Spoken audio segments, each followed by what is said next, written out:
You're watching memorable entertainment television. MeTV Tri-State.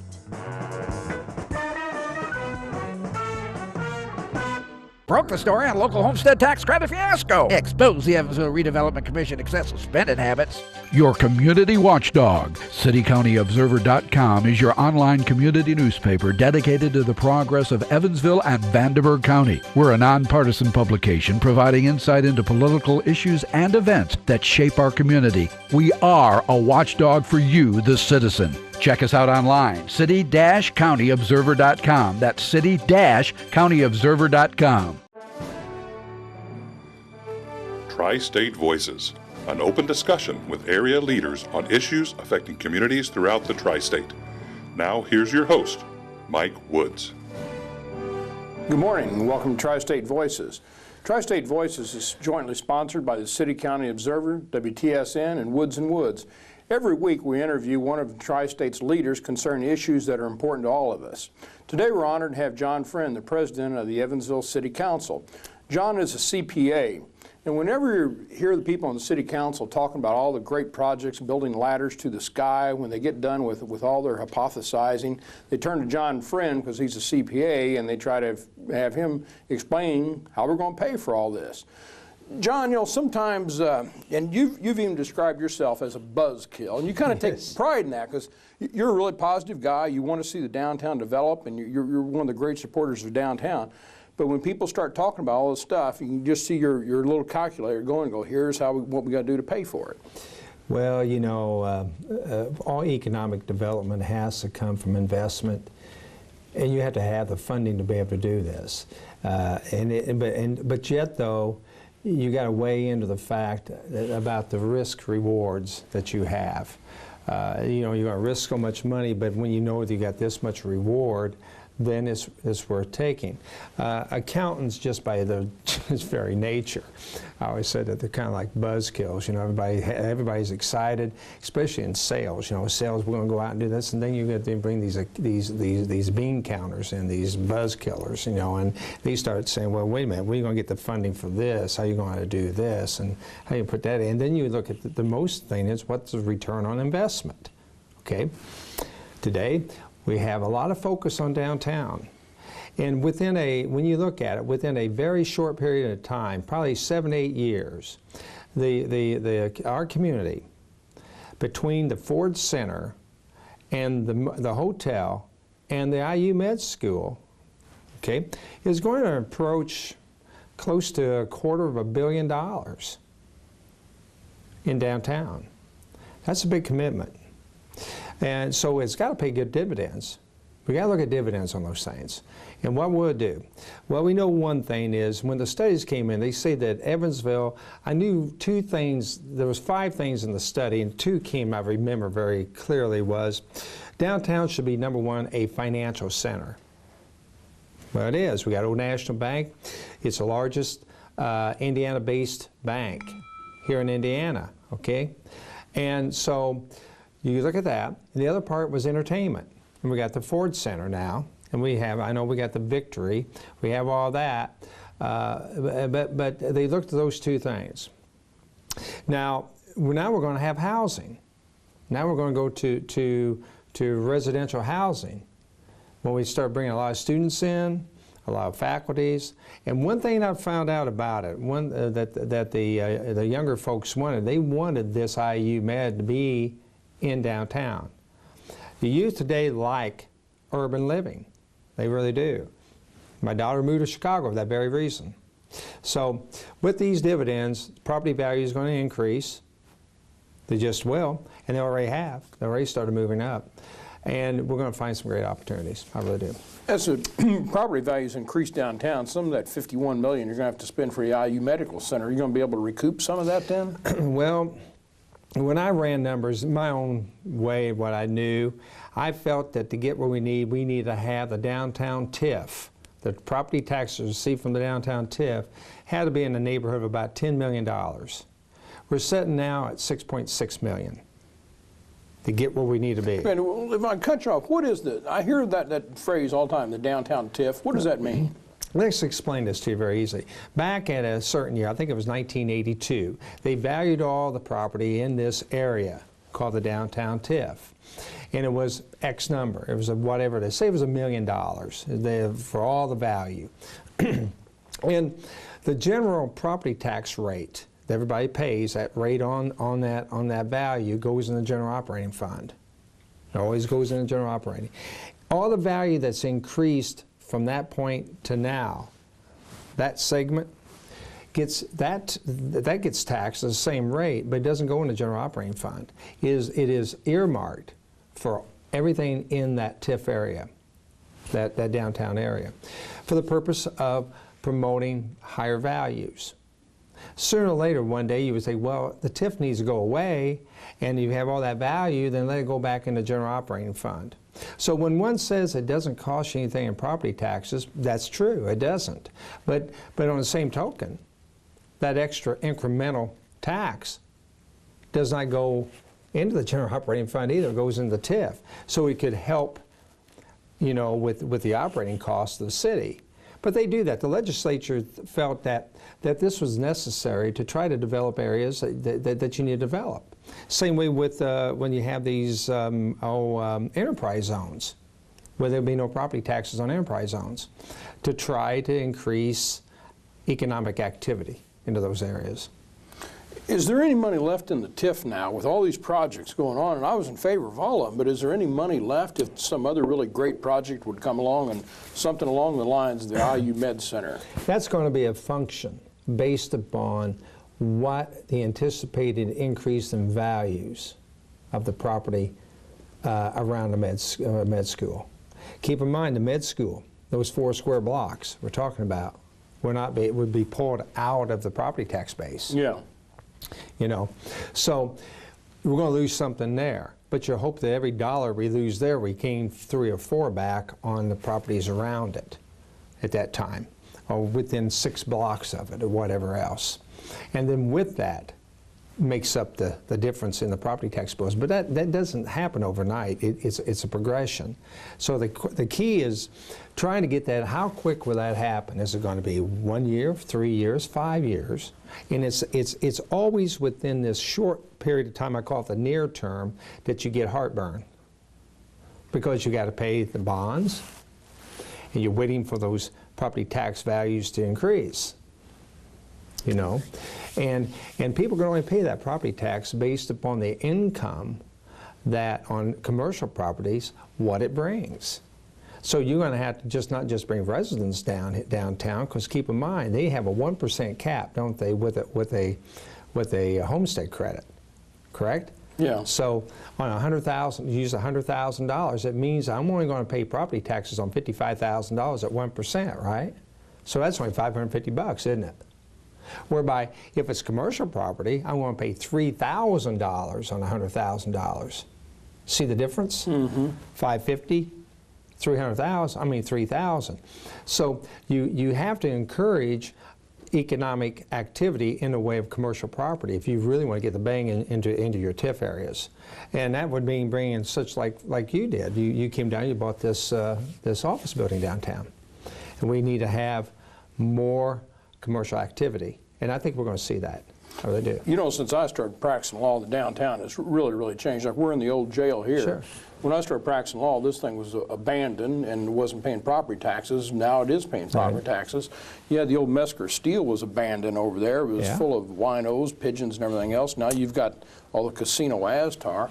Up and down the walkway, there are buildings that were abandoned for years that are now occupied. Right. And then you've got the whole other side of the walkway over there where the med center is going to be. I mean, the downtown, like I say, another 5 years, it's going to be totally different than it was when I started practicing. Oh, there's no question about it. And when you look at all the cities that brought in medical schools into the downtown areas, they've all benefited from it. Grand Rapids is a good illustration of all that.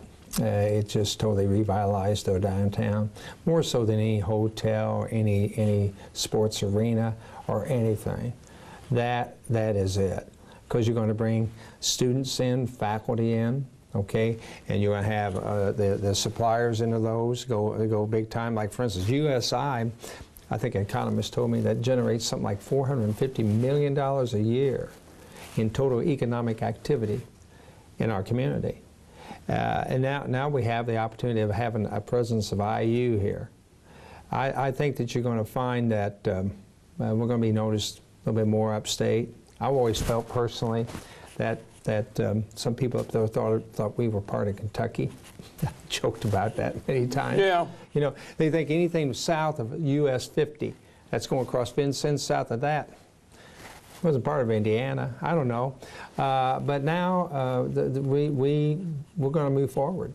I'm excited about it. It's going to cost us money. It's going to be a big challenge to us, and we're going to have to prioritize. We can't have it all. You know, with regard to the IU Med Center, though, at least from the outside looking in, it seems like everybody on the city council, the mayor's office, pretty much everybody was united about this ought to be done, the money ought to be spent. I didn't hear a whole lot of dissension. If you recall, the great debate over the hotel was the fact that it was going to be $38.5 million. And it really wasn't that. It was really $44 million by the time you put all the soft costs. And what I mean by that is you got to pay lawyers, bond counsel, you got to pay underwriters, you got all this, what you call closing costs. Anybody who buys a home, when you go, you have closing costs. The house costs you X amount of dollars, but you got to come up with all that. Now, when you put that out, it was $44 million. And so we knew that the IU Med was the diamond in the rough. We knew that was the crown jewel that we had to keep our eyes open on and keep focused on that. And that's how the coalition pulled together. I started running numbers on it. I said, I can't see how we can swing both of these. I projected, and you can talk to other council members about this, I told them expect $55 to $59 million on this project. Really? I originally talked to Mr. Hafer, who sits on the ERC. He told me $15 million. I knew there was no way. There was no way it was going to be $15 million. That's what we're going to have to pay to get the land acquisition, not to mention the fact you got to build the buildings and do all that. And you got 170,000 square feet, and it's going to cost you $200 a foot to build that. That's $35 million there. Well, you know, in retrospect, though, when you consider the other bids from, the Promenade USI and Warwick County, could the city have landed the IU Medical Center and spent less money? No, I don't think so, because really Warwick County had a cheaper per square foot rate. They were coming in at $16 a foot, and we came in at $18. Now you say, well, why did they not go with them? Well, we had a lot of incentives on top of it that we put in. I think it was about $25 million, maybe $20 million worth of incentives. I might be off with that a little bit, that IU was really zeroed in on, that Warwick did not have. So, and no doubt that lease rate was everything, no doubt. We'll kind of switch gears in a way. We're still talking about city finances, but I know when I've spoke to you before, you're concerned with some of the cuts in the police department. I think last year it was cut about $450,000, and I think you told me there's something like 88 squad cars that have over 100,000 miles. We kind of pushed the comp time back to be paid later. Right. What are we going to do next year? I mean, you can't keep pushing the comp time back. You got to eventually take care of these cars. You do. You can't cut the department again. Well, when that ordinance came in front of us here, not this last time, but the last time we met, not last night, but a couple weeks ago. The administration came with a $1.6 million plan to do cuts, but they were not cuts. Only about 800,000 of that 1.6 dealt with actual money to be cut out of the budget. The others were enhanced expectations on future income. It's like saying, well, I guess I'm going to get overtime next week. They normally have overtime this time of year every year, Usually I can count on maybe 80 hours for the next, 3 or 4 weeks, because last year they did it. You don't know that. And that can be done, that is a slippery slope when you talk, because you get economic determinations of that things can change. But they did that. And the council, I saw, and I think so did Connor O'Daniel, realized this, and we said, well, we'll see what we can do. But I was the one that said, hold up, go ahead and do the POs, purchase orders, on any projects you have with the boat money that was budgeted in 14, go ahead and start those, but don't pay them. Just put the POs out there and hold up until we see what happens in June. What I'm finding out as a CPA, that is, I had my clients, it was 5% to 8% increases in the values of the properties. I saw that. It was every time someone brought that in, I saw that on average. I know that the real estate values have not gone up like that. They have not. Mm-hmm. Now they're starting to come up, but not like that. So people have gone in and filed protests, appeals. And some believe that I don't have to pay any property taxes when I got an appeal at all. Not right. That's not right. So last year we have $10 million is sitting out there waiting to be paid. That's on the books. Hence, you're seeing why we didn't get the money. We're on a cash basis. You can say, yeah, we're owed that $10 million. Until it's in the bank, we can't cut a check. So we got to anticipate these type of behaviors from taxpayers who feel that they're paying too much property tax. And these appeals are taking up to a year. They are. They're just inundated down there at the assessor's office with these things. So with that said, what I was concerned about, of the true 800,000 was cut, the police department took 400,000 of that number. The police department did. Seemed a little bit off balance a little bit when you consider you got three main departments, I call them. You got police, you got fire, and you got other. Other is all the other stuff we have, right? And the police took 400,000 of that number. It's an awful lot. Yes, it is. And I pray and hope that when we have next month's property tax bills on May the 10th, those people that have appealed the property taxes, they realize they need to pay what they paid last year and appeal the increase. And they'll give them a credit in there, and then when they sort it out, they may not owe the difference, but they still need to pay what they had in the previous year.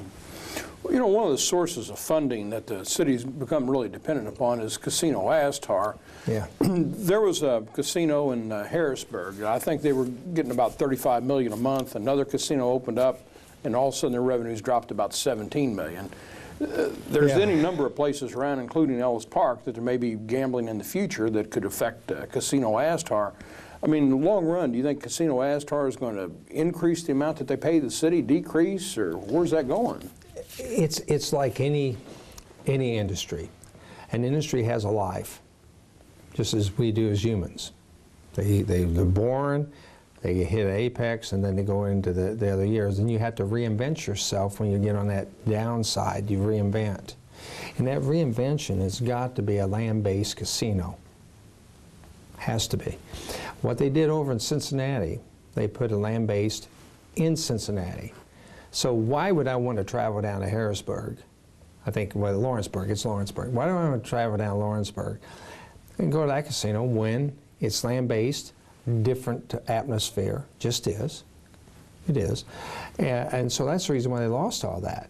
Now, we're kind of a unique location here because we get southeastern Illinois, we got Kentucky, western Kentucky, and we get a lot of, the boat gets a lot of activity from Nashville, oddly enough. So if we can get that land-based, it'd be great. Now, I talked to the governor personally about this, and here's his quote he told me. I said, I know you're not really a big, I said the question to him, I know that you're not a big gaming individual. He said, well, I'm more of a status quo individual.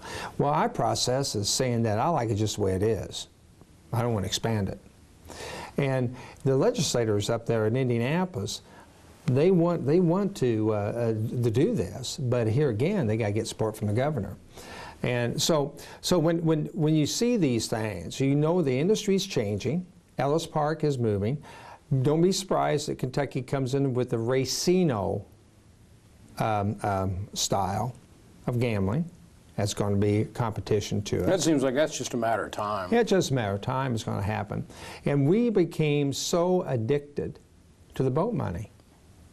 Every dime every dime that was put in there for revenue was $11.7 million, and the Winnick administration is spending every dime plus some. We don't have any room in there at all. Last year we lost $800,000 because of Ellis Park and the gambling they had over there in the slot machines. And it's not going to change anytime soon. It's going to be the same. It's interesting. The governor said he's a status quo kind of guy, and I've heard you tell people in Evansville they need to read the book "Who Moved My Cheese." Yeah, I know. I said that. Well, I've heard you say it several times. Yeah, I mean, you got to go back and write. I said about you, who moved my cheese, and so you have to understand when the paradigms change, and in any industry, you just don't sit back in and say, well, that cheese is always there. I'll go there, and there it is. You know, we may wake up one day and find out somebody cut the lines on that boat and it floated away. kind of like the LST. Like the LST floats away. And so we got to be very mindful about that. You know, that brings the diciness about the smoking deal comes into play. Yeah. You know, and I know I was an advocate for comprehensive smoking from the get-go. I was that no vote that said, first time down back in 2010, it should be all or nothing. And then I took the 30 pieces of silver. I sure did. I looked at money, they convinced me, well, you know, I looked at what happened in Metropolis. They went from 179 million down to, what is it, 100 million in 5 years? I went, wow. And they blame that decrease on the smoking ban. Oh, absolutely. Yeah, it wasn't the economy. Because all the other boats were pretty well at even keel. That went south. And there's no, I mean, somebody's got to really convince me I wasn't smoking. Because Illinois did that. In 2007, before Illinois put that ban in statewide, they were running 179. That year in 2008, they immediately went down to 128 million in total volume. Now I know in September of 2008, that's when the big crisis hit, but most of the year was already done by then. See what I'm talking about? Sure. They didn't lose it from October, November, December after the crash of September of 2008. I don't believe that. Has everything to do with that smoking deal, and then it just went all the way down from there. So we have to be mindful about that. But you know, I'm looking for leadership from the administration. Whichever way they want to go, I'll follow it. I'll get behind it. Where's the smoking ban at now? At one time, of course, we had the ordinance that had banned it in all the bars and restaurants. Right. And then it was struck down. Right. Or is the city council going to try to draft another ordinance, or? No, the city council, you know, a lot of us feel that we've been down this road twice now, you know, and we want Mayor Winnick to lead us how he wants to go it. He was the one who made the promise when he ran that this be a smoke-free community, you know, and if he wants to leave it status quo, we'll leave it. If he wants to move to a comprehensive bill, we'll be very mindful of it. Well, is there any way they could draft it so that everything's excluded other than the casino by saying it's got to be so many square feet, or you got to have so many guards or something like that, no, as opposed to just what got struck down? There was some mention about requiring, if you were a smoke facility, that you had to put in a very expensive, it would be expensive, air filtering system, which would, what you're trying to do, bar it by through economic devices. I don't think that's wise to do. I think, because really I'm a pro-business guy, I truly am. I think that is, you're putting in, you don't want to go there. That's my opinion, at all. Okay. But what there was out there, they called it the impairment doctrine. The impairment doctrine says ships at sea are not governed by municipalities or states. Ships at sea. That boat is in the waters, and the way we look at it is only be controlled by the Coast Guard. But it's funny, 'cause it never sails anymore, right? It doesn't sail. But that's another point. They took the captain off of it, and I think they decertified it or whatever else, so it kind of puts it into a gray area now. And here's the other thing that we're concerned about.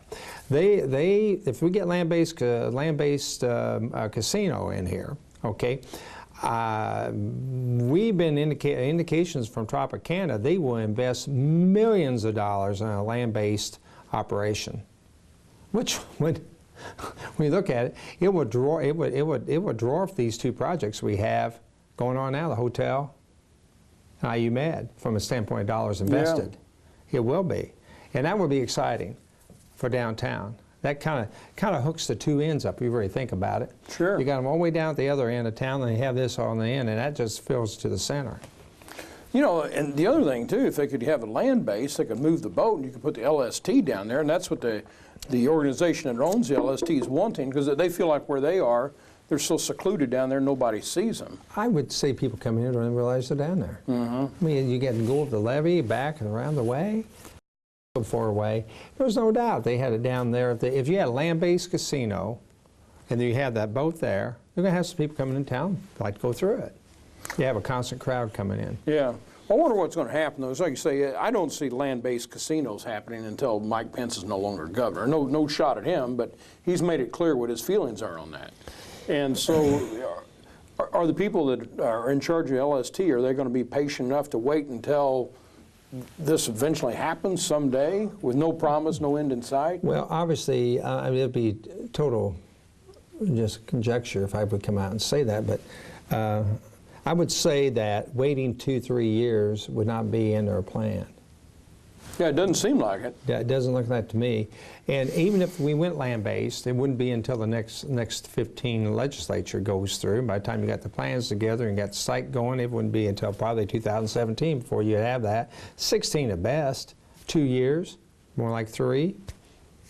I don't know. I wouldn't be optimistic about it, but I wouldn't place a bet on it.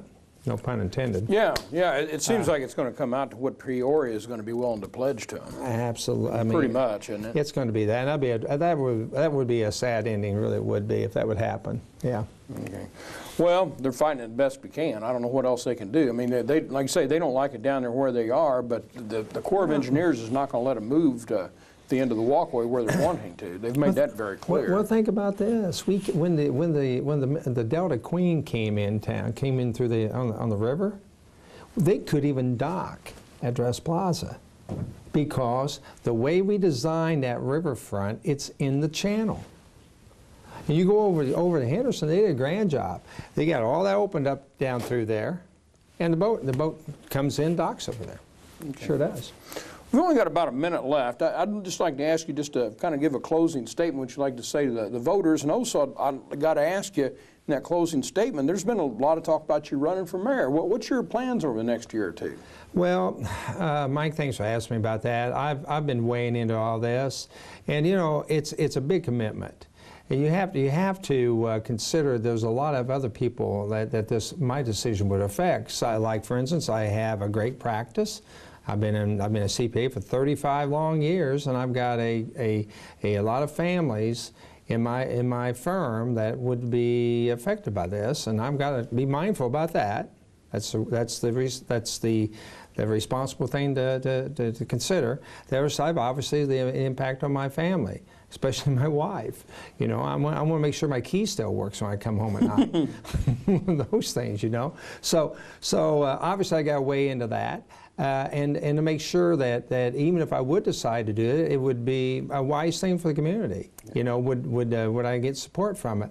But you know, those are the things I just need to weigh into, and I got to do it soon, because you got to either get with it or get off the stool. Okay. Well, thank you very much. Next week we're going to be honored to have a Vanderburgh County Republican Sheriff's candidate, Kirk Byram. Thank you very much.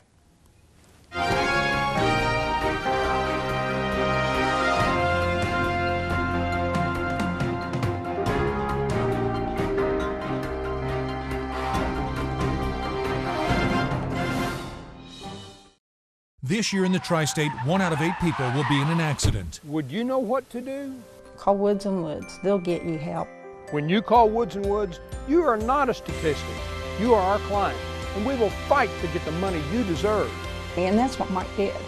He really fought hard for me. They just really cared. If you've been injured, call 1-800-544-2108. Let Woods & Woods work for you. You don't owe us a dime unless we win your case. You're watching memorable entertainment television. Me TV Tri-State.